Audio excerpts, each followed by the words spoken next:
So I'm going to start off this video talking about the VIX because I think the VIX is showing a very interesting signal here where it can either make or break the market. Before we get started, I want to do a quick shout out to Yi Long. He made 55K in the group this week. Absolutely beautiful stuff there. If you want access to the Discord, link will be in the description below. Now, getting back to the VIX. So we're looking at the monthly time frame, and I think the VIX is giving a very interesting signal, or a potential signal, I should say, because the month is not officially over. But if this candle, this specific candle right here, closes like this, it could spell disaster for the market. Now, what do I mean? Well, right now we're looking at an inverted hammer pattern, which is a pretty bullish reversal pattern, right? And we know that the market moves inverse of the VIX, or at least majority of the time the market moves inverse of the VIX. If you need an example of how this pattern looks, right here you have again an inverted hammer pattern. This is a bullish reversal candlestick pattern. Now, I want to make it clear once again, the month is not officially over for the VIX, but we are in critical we are in a critical spot here, right? When we look at the daily time frame, you see that we are pretty much sitting right on top of support. Now, another thing I want to point out is that there is a gap further to the downside, that could potentially get filled here all the way at around, I want to say 13.8, right around here. And then you have one down here as well. So about 14.7, 14.6, and then you have one right here at 13.8. Let me zoom in here so you guys can get a better view. So if we are going to see more upside when it comes to the market, I imagine that we're simply going to start filling this gap here on the VIX at around 13.8. And I'm not saying that's going to be the bottom for the VIX. I would just say be careful and observant once we hit this range, or if we hit this range when it comes to the VIX. Now, another thing I want to point out here is some pretty interesting historical data. Shout out to Nan in the group. He's absolutely amazing. He's always posting historical data for us to keep track of what happens when it comes to the overall market. And so right here, we see that Bank of America sell signal. Historical contacts with Bank of America. After 17 sell signals since 2002, global equities averaged a 2 to 3% drawdown over the next 2-3 months. The market fell roughly 60% of the time. So this is not obviously guaranteed, right? This is not something that's 100% guaranteed, but 60% of the time is a pretty significant percentage when it comes to possible drawdown in the overall market. Maximum drawdowns reach 15 to 20% in the worst case, all right? The signal typically plays out over 1 to 3 months rather than overnight. So we see here, right, if we look at this chart here, every time we peaked in the 9 to 10 range when it comes to the Bank of America indicator, we end up seeing the market drop, right? We see a pretty significant drop in the market. So once we get up here, we start seeing a drop. We got in January 04, March 06, May 10th, October 17th. You get the idea. Screenshot it, do what you got to do.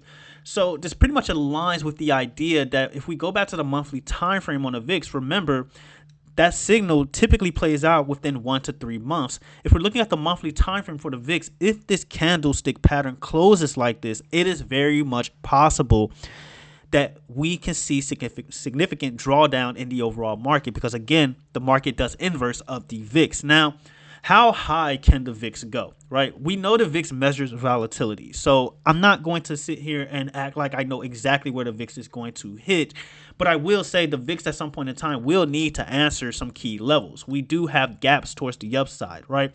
Starting with this 24-25 gap fill. So I imagine if we are going to pump back towards the upside when it comes to the VIX, and obviously the market is going to inverse that, I would look at 24-25 as our first target, and highest I'm looking at least for the intermediate to long term, so 1 to 3 months from now, I'm looking at 28.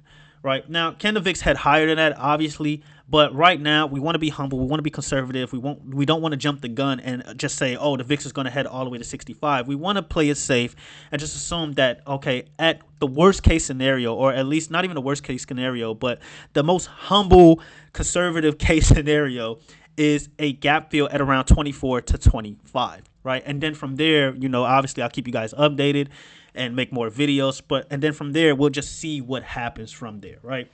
So hopefully that makes sense. So right now the VIX, again, in conclusion, when it comes to the VIX specifically, we are in a very dangerous territory. I will say that much. We're in very sketchy territory, and it's not to say don't trade the upside when it comes to the market. We'll go over that in a bit.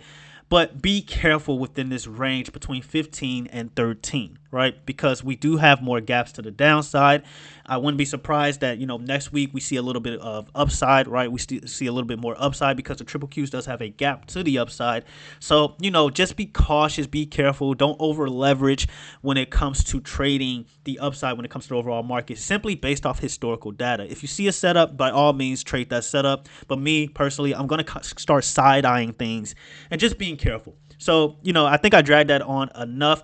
Now, when it comes to the market in itself, I'm not going to go too deep into things, but what I will say is that we see this rodeo every single time. Every weekend, we fight Iran, and then come Monday open, everything is okay again. I don't know if it's going to be the case this weekend, but just, don't be surprised, right?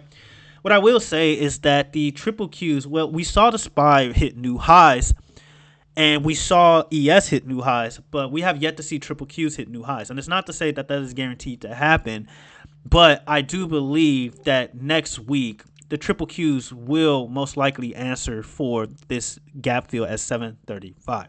Now, I'm not ignoring the downside. It's very much possible that, we do one of these, right? We start off the week filling this gap towards 700. Lowest I'm looking at is 695. We talked about this before, where you've seen multiple bounces, right? You got a bounce here, bounce here, bounce here, 695, and then we head towards that gap fill up here. I'm leaning towards this scenario happening, but if it doesn't happen, that's completely fine. Again, I do think before we see any significant changes in the market as far as a drop, it's very much possible that we fill this gap at 735 when it comes to the triple Qs. Also, another thing we can talk about here, let's say we do dump to the downside almost immediately, because this can easily turn into a lower high. We don't have confirmation of this being a lower high yet. This can easily turn into some type of inverse head and shoulders pattern. We'll talk about that if that ends up being the case, but something you want to pay attention to heading into next week. When we look at the SPY, right, the SPY is in a weird spot. And I do believe that at some point in time, we will need to answer for this downside down here, right? We will need to take out some of this, right, at around the 760, 750 range. We're very liquid down here. I'm actually surprised that we didn't start taking it out once we got below this support at 770. It is what it is, market going to do what market does, right? But I do believe that we are going to start answering for a lot of this illiquid area down here. If you don't know what illiquid means, it simply means there's no structure here. It's just straight candles up and down. You see here, there's literally no structure. So if we break below 767 when it comes to the SPY, I do believe you're going to start heading towards 760. And obviously 760 is a strong psych level, not only a strong psych level, but a strong support level. And then I imagine from there, obviously you're going to be very liquid all the way to the 750s range. So that's something you want to look out for when it comes to the SPY. Now, if we're talking about the futures market, for those of you who trade the futures market, again, you're very liquid once you get below 29,200, and you can start heading towards 28,600. When you look at the ES, pretty much the same thing. However, the ES is pretty much respecting this trend line here. And I know it's in a weird spot, but hey, it's respecting it, right? You have a bounce here, bounce here, bounce here, and another bounce here. And so if we are going to continue towards the upside, I say we retest 7,800 and possibly reject towards the downside. Tough to say right now, right? So I think it's too early to say what's really going to happen heading into at least Monday. My overall view right now is the intermediate to long term when I'm talking about the VIX. So I'm not trying to predict what's going to happen early next week, right? But I want you guys to be cautious within the next month or two, or at least 3 months based on the Bank of America sales signal. Just really be cautious because things can get ugly very fast. So I'm preparing myself. I do have triple Q hedges against a lot of my calls, right? I have a lot of triple Q hedges against a lot of my calls because I do believe we are going to see a significant drop. And if it comes down to it, I will continue to roll these positions over or roll my puts over until whatever happens. I do believe we're going to get a correction, another correction prior to midterms. So far, we've been on the money as far as corrections happening prior to midterms. I think we had like 2 or 3 so far.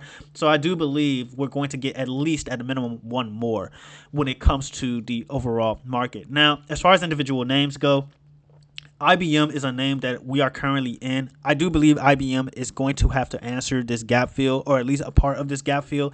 And I'm looking at a target of 255 when it comes to IBM. Right now, you're above the supply and demand zone. We go to the hourly time frame.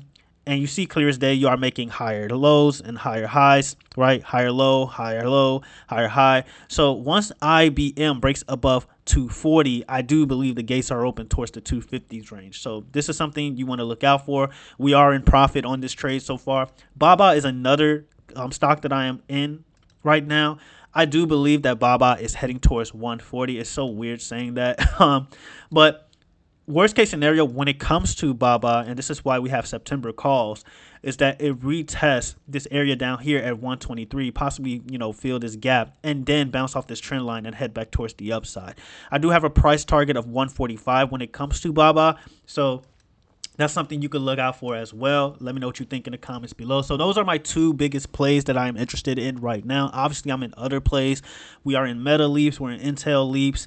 Right, we're in a lot of plays right now, but ultimately I do have a lot of hedges against these positions because I do believe, again, we're getting in dangerous territories when it comes to the VIX. So hopefully this all made sense.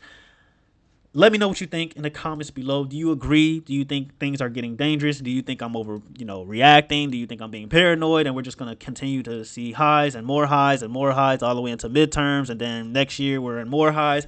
What do you think in the comments below? Let me know what you think. And if you need access to the Discord, I see a lot of people are like asking how do they get access to the Discord. You join the Discord through WAP, guys. The link will be in the pinned comment above you or below you, whatever the case may be. And you just join through WAP, and then from there it's self-explanatory, right? You'll have immediate access to the Discord. So, yeah. Until the next video, traders, have a good one.